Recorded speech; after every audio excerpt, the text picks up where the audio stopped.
Nina and Nora plant vegetables and the keys. The whole family goes to the countryside at the weekend. There, they grow a variety of fruits and vegetables in a greenhouse.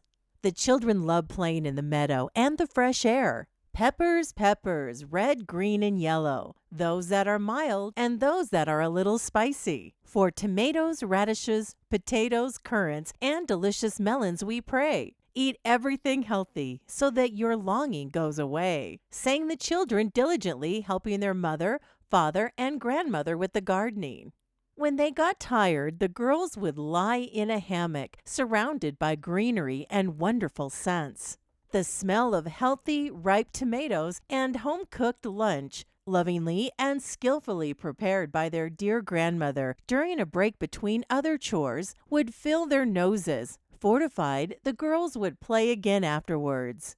Almost everything could be used for play. A walking stick, a water canister, an old tea towel, Mom's gardening glove, and this time, car keys too. Uh-oh, that doesn't bode well. After a long day, the family began to pack and prepare to return home to the city.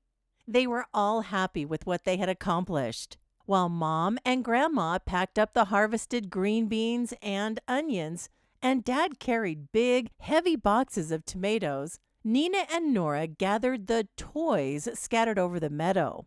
Everything they had taken from the house and the greenhouse and what they could discover in the dull evening light on the property, they put back in its place with quick hands. But as they happily slapped their palms together to shake off the dirt, just when they thought they had tidied everything up, they heard Dad's voice. "Where are the car keys?"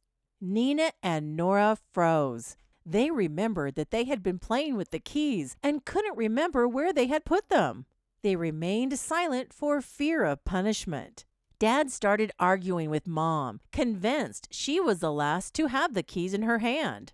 Grandma defended Mom, who blamed Dad for being the forgetful one who always misplaces things. She was sure he had hidden the keys somewhere and was now looking for the culprit somewhere else.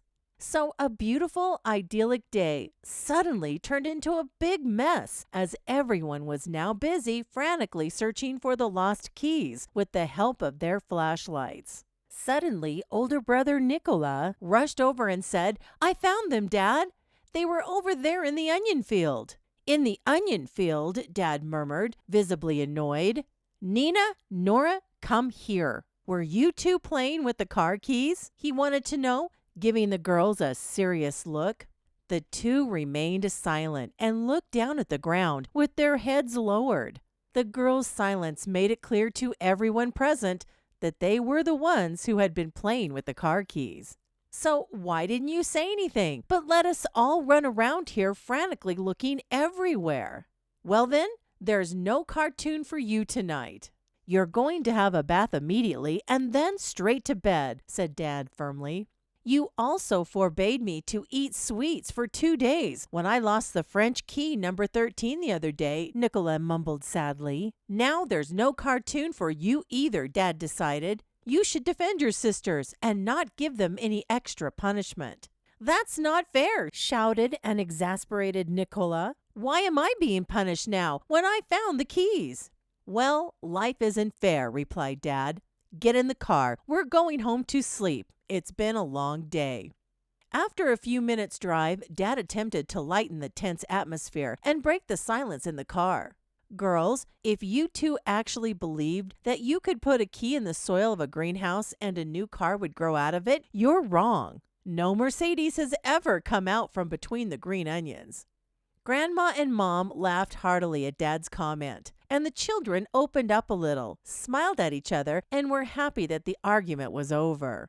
Now the family could end another fulfilling day in harmony in the country. The smell of freshly picked vegetables rose from the trunk. As the children had exhausted themselves in the countryside, Nina, Nora, and Nicola soon fell asleep in the car. When they arrived home, Mom and Dad looked at them with a smile, looked into each other's eyes, and hugged each other wordlessly, deeply grateful for their 3 sweet little angels, devils. They stayed like that for a moment, and then Dad whispered, "At the end of the day, We have the best children anyone could wish for."